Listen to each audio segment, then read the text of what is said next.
Ne tire pas les cheveux de ta sœur, sinon papa va se fâcher. Ne monte pas debout sur la chaise, tu vas tomber. Ne mange pas la bouche ouverte, c'est mal poli. Le recours au « fais pas ci, fais pas ça, sinon je vais te punir » peut être une solution de facilité pour certaines personnes lorsqu'il s'agit d'éduquer leurs enfants. Mais est-ce bien la meilleure manière? Dans le Tehillim 6, David Ameller écrit « Hachem, ne me réprimande pas dans ta colère, ne me châtie pas dans ton courroux. » Le roi David demande à Hachem de ne pas le punir alors qu'il est sous le coup de la colère. Il y a en effet une grande différence entre punir par compassion, par amour, et punir parce qu'on est en colère contre quelqu'un. Réfléchissons un instant. Lorsqu'un parent punit un enfant, l'objectif est le bien-être de l'enfant, l'aider à grandir, à apprendre de ses erreurs, le rendre meilleur. Une mère qui corrige son enfant avec pour seul but à l'esprit de l'aider à ne plus refaire la même erreur, eh bien il y a de grandes chances qu'elle fera très attention à peser ses mots, ou ses actes d'ailleurs, avec beaucoup de précautions. En revanche, celui qui punit son enfant alors qu'il est vraiment sous le coup de la colère, il cherche avant tout, non pas à aider son enfant, mais il cherche avant tout à se soulager d'un sentiment de frustration, presque de détresse émotionnelle. Alors prenons un exemple. Léa a 8 ans et elle vient de couper les cheveux de son petit frère Ruben, qui lui a presque 3 ans et dont les belles boucles n'attendaient qu'à être coupées par toute la famille le jour de la cérémonie de la Chalaké, à ses 3 ans. Bon, ça met la maman dans une rage folle. Non seulement elle avait imaginé une superbe fête et là tout va être ruiné puisqu'il n'y a plus de cheveux à couper, mais en plus Léa n'est plus un bébé et elle aurait dû se rendre compte de la gravité de son acte. Alors là, c'en est trop pour la mère.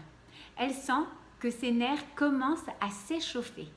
La coupe est presque pleine et Léa, voyant le regard plein de rage de sa maman, lui rétorque « Mais maman, la semaine passée, tu m'as dit que j'étais très douée pour couper les cheveux de ma poupée.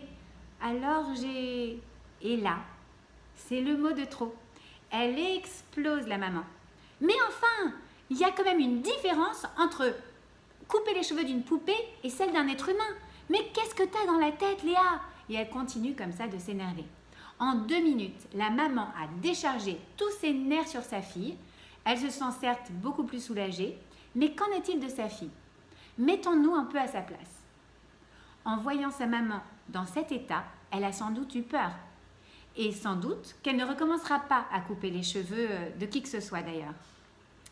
Mais en revanche, qu'en est-il du message que la maman voulait transmettre? L'idée, on l'a vu, c'était d'expliquer qu'elle est en âge de comprendre que lorsque l'on fait quelque chose, eh bien, cela implique des conséquences à cet acte. Ce serait donc bien, dans le futur, qu'elle essaye de réfléchir avant d'agir, même si l'acte a l'air très plaisant. On voit que la réaction de la maman est finalement assez contre-productive à terme. Dans Michelet, le roi Shlomo nous apprend que « Kamaim hapanim ala panim, ken lev ha'adam le adam ». De la même manière que l'eau reflète le visage de celui qui s'y regarde, et bien de même, le cœur de l'homme se reflète dans celui de son prochain. La mémoire et les émotions sont intimement liées.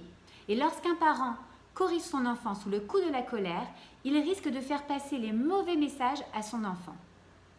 On apprend de Shlomo Ameller que les intentions qui sont dans notre cœur au moment où on communique un message viendront imprégner ce message et influencer le cœur de celui à qui nous parlons. Lorsqu'un enfant fait quelque chose qu'il ne devrait pas faire, bien sûr qu'il est nécessaire de le corriger. Mais il faut garder en tête l'objectif ultime de cette correction, qui est donc le bien de l'enfant.